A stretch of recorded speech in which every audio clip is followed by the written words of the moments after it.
মানুষ খুশি মুখে, জনসাধারণ আজকে দেখেন বিএনপির পাশাপাশি এখানে জনসাধারণ উপস্থিত হয়েছে এই রায়কে স্বাগত জানিয়ে।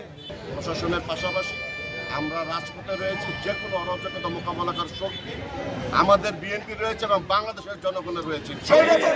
এই রায়কে আমরা স্বাগত জানাই। আমরা বলতে সারা বাংলাদেশের জনগণ এই রায়কে স্বাগত জানায়।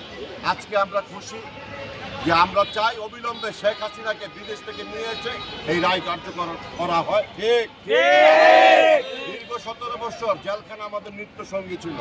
পুলিশের হয়রানি, নির্যাতন, গুম, খুন, দেশনেত্রী বেগম খালেদা থেকে শুরু করে আমাদের আগামীর ভারপ্রাপ্ত চেয়ারম্যান, আগামীর বাংলাদেশ জনাব তারেক রহমান পর্যন্ত রেহাই পায়নি এই খুনি হাসিনার হাত থেকে। সারা বাংলাদেশে অসংখ্য নেতাকর্মীকে গুম করা হয়েছে, হত্যা করা হয়েছিল, আয়নাঘরে রাখা হয়েছিল। সেই থেকে আজকে জাতি পরিত্রাণ পেয়েছে।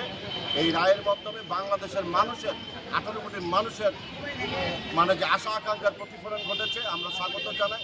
আপনারা দেখেছেন সারা বাংলাদেশে আজকে এক উৎসবমুখর বিরাজ করছে, মানুষ খুশি মুখে, জনসাধারণ আজকে দেখেন বিএনপির পাশাপাশি এখানে জনসাধারণ উপস্থিত হয়েছে এই রায়কে স্বাগত জানিয়ে।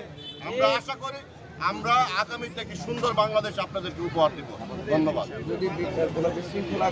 রাত থেকে এখন পর্যন্ত টঙ্গীতে বিএনপি, যুবদল, ছাত্রদল, স্বেচ্ছাসেবকের অত্যন্ত প্রহরীরা নিয়োজিত আছে। প্রশাসনের পাশাপাশি আমরা রাজপথে রয়েছি, যে কোনো অরাজকতা মোকাবেলা করার শক্তি আমাদের বিএনপি রয়েছে এবং বাংলাদেশের জনগণের রয়েছে।